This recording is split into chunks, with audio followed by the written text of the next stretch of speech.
Hi guys, Paul here from PABrewNews. I'm tired already, just got back from work, but we're going to do one beer and we're going to go to bed. So, I did the 2020, this is the 2021, the 25th year anniversary of Firestone Walker, and from established in 1996. Limited edition 25 Firestone Walker. This has been brewed in 2001. Doobie-doobie-doo. See. Trying to find all the goody information for you. 11.5 alcohol by the volume. So there we go.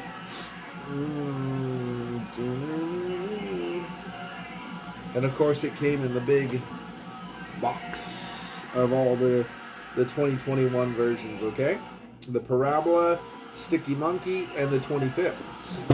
Sticky Monkey is a quad, so I grabbed this glass, so I figured I'll do this one because I was going to grab Sticky Monkey, but I want to put it in the quad glass because that's what you do.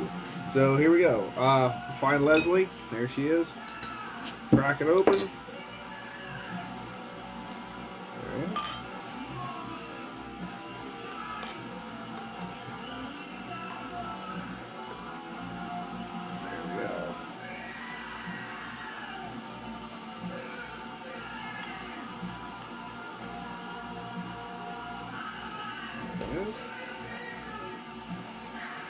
Up to the light, a little bit of a caramel ruby hue, pinnacle of the glass, pretty murky and brown, caramel brown hues, off-white, khaki colored head right there. Listening to some Morte Incandescent. Okay. So let's get some aroma on this one. I have a feeling it's going to be pretty heady in the booze area as far as the barrel aging goes. This is a blend. I mean, I don't know if it says it right here or not, but let me look.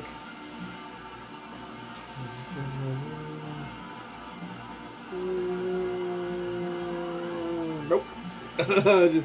Real quick. Nope. But the anniversary ales are a blend of different ones. Of course, Parabola, Sticky Monk. I'll just throw it in there. Velvet Merkin. It's just all blended together. So the 2020 that I had, I noticed was very stout forward. It was really, I enjoyed it. It was very, very lovely. Stout forward, I noticed with that one a little bit more. So let's see. Cheers. Oh, wow. That's it. I knew it was going to be bright and shining, and it's bright and shining. It smells like Parabola right on the nose. Oof, just like that. It smells very Imperial Stout right off the nose.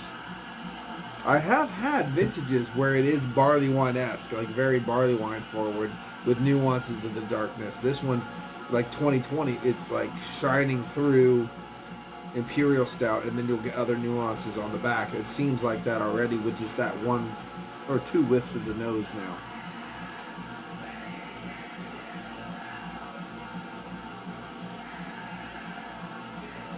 Interesting. There's a little bit of red apple peel in this. I think maybe that Sticky Monkey quad's coming through a little bit too. You're getting caramel, pepperiness, brown bread, big baker's chocolate char, peppery bourbon, earthiness, walnut husk, vanilla. But you're getting a little bit of a raisin, a little bit of red apple core in there as well, red apple peel, which is really cool and dynamically awesome.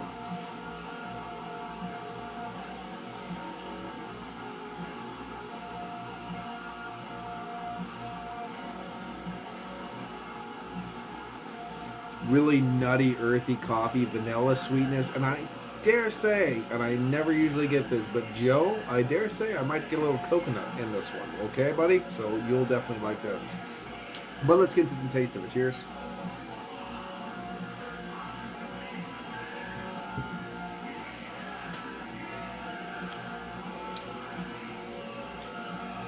Okay.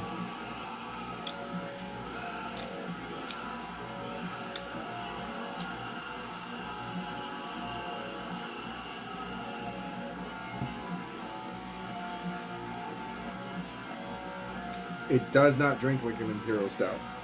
It had a lot of big, bold flavors, aromas. This drinks like a... It's a bit thin. Sorry. It drinks like...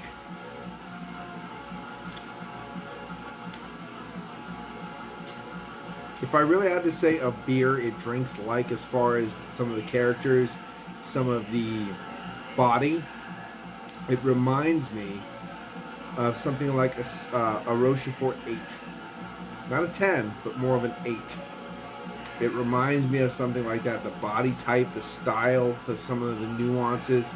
You're getting a little bit of the burnt caramels, raisins, a bit of black cherry almost, black currants. You're getting a little of that red apple peel. You're getting earthiness and a lot of char in the back as well too. Brown bread tonalities, like pumpernickel kind of a vibe. So I'm getting almost a Rochefort 8 vibe, but I'm not comparing the two in a very, mirrored way, if you know what I mean. Just a vibe.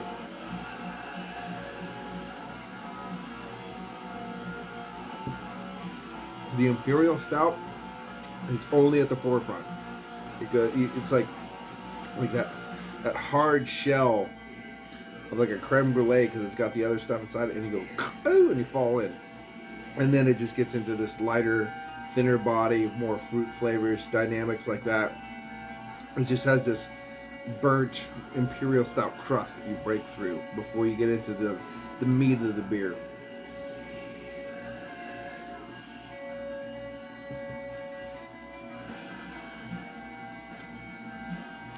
I used to have a Firestone Walker Barrel series beer or glass, but I broke it. Somebody broke it anyway. Somebody did. I don't know who, but somebody did. This is a very mellow beer. This is a very interesting beer. I think this is a strange beer too, because I think it would actually go with some meals, which I would not usually say, but it has a vibe that is just telling me that. You can invigorate the head pretty easily, but it does dissipate rather quickly. Oh, man, the smell is so Imperial Stout, though, like Russian Imperial Stout. Russian Imperial Stout with a bit of either a really rich, almost a quad. They're basically kind of blending into each other. Wow.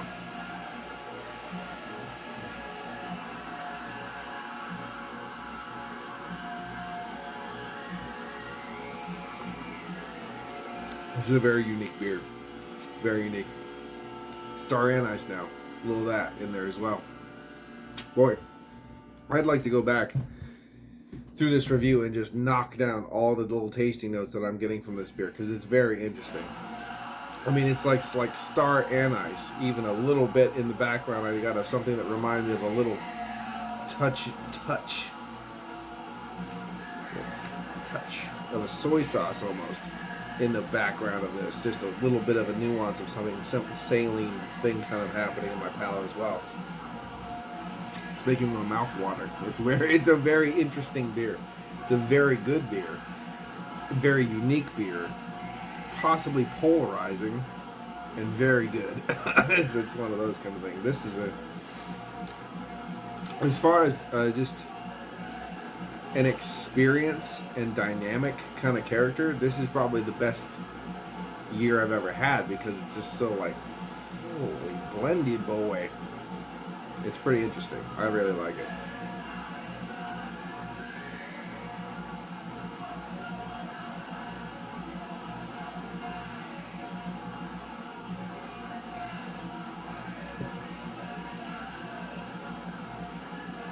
It's so smooth though too.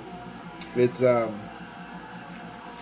side of a medium body overall, but it's got a beautiful oiliness, kind of lingers around the palate, lets those flavors work in nice. There's not an over excessive amount of burn or char at the back of the palate either.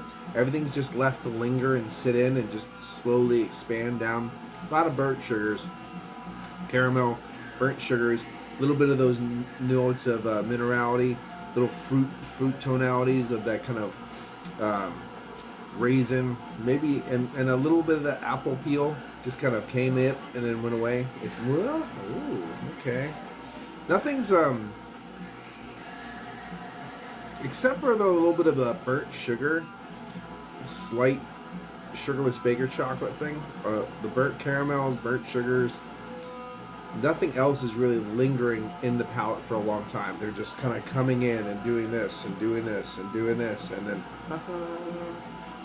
they just showcase themselves for a little bit. It's not the base of the beer, and I think that's why it's being interesting, because you get to, when they come, try to see if you can pull them out, and then they go back away, and then you pull them out again, and that kind of thing.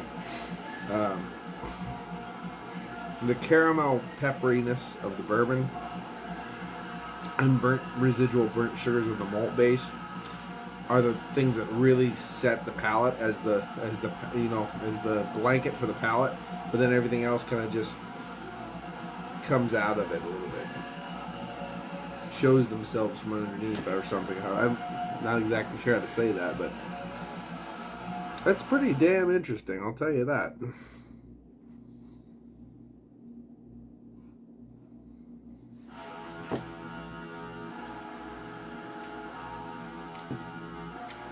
Again, and this is why I like Bombers, it's almost gone.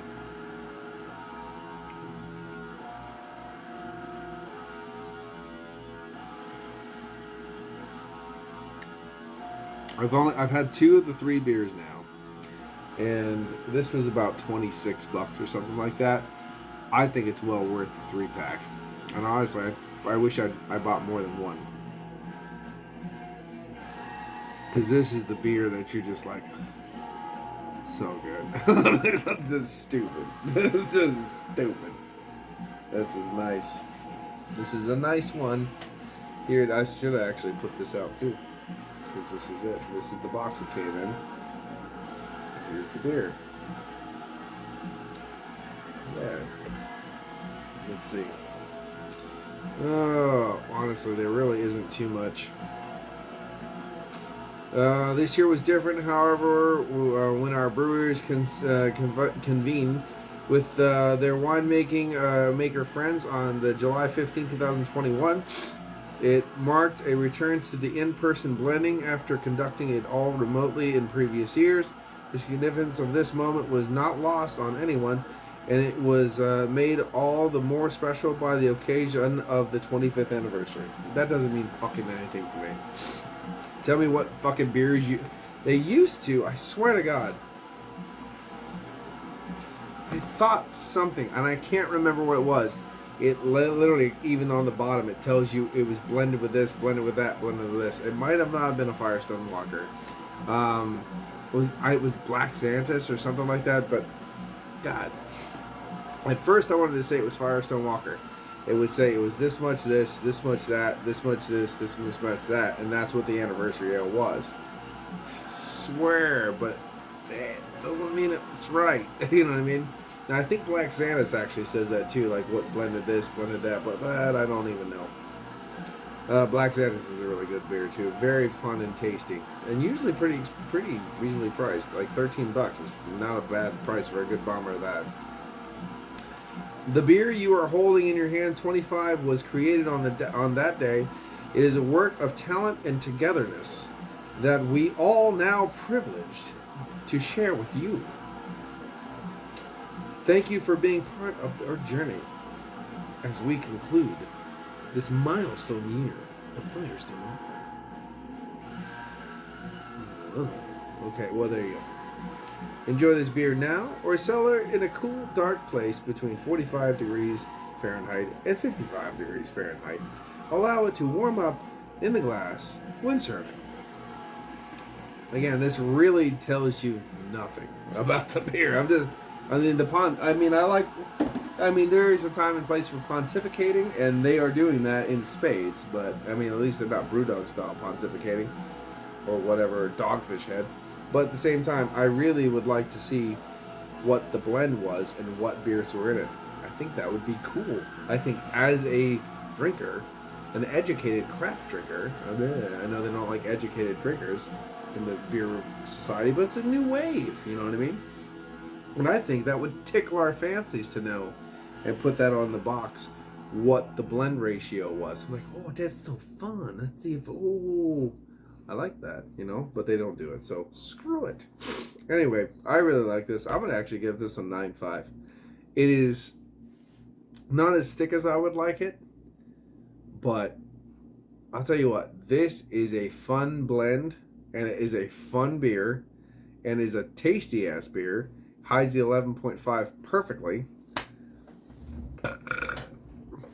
Honestly, if this had like a even a low side of a full mouthfeel like that or higher, I'd probably give it a 10 almost. You know what I mean? So it's a good one. I mean, Parabola was great. Don't get me wrong. I gave Parabola a 9. Great beer. Consistently a great beer. It varies year to year, but consistently 9.5, 9. 9.5, 9 doesn't really go out of that territory. This, I think I gave the 2020 a 9 because it was basically a imperial stout with some subtle nuances. This, it's got dynamic that you just all that shit that I just said is crazy. And the blend, I can tell, and they said the house blending, the hand house blending, it has worked the magical treat, because this is something else. This is a really, I would buy a case of just this, because this is something special. I really enjoyed it, and I think anyone else that will have this will probably have a very similar experience. And I really like it. And this has been Paul from PABrewNews. I'm going to give it a 9.5. I think it's great. Again, a bit thin. And that's the only downfall. So, this has been Paul from PABrewNews. Cheers. Bye-bye. Watch that finger. Here it comes. Woo-woo!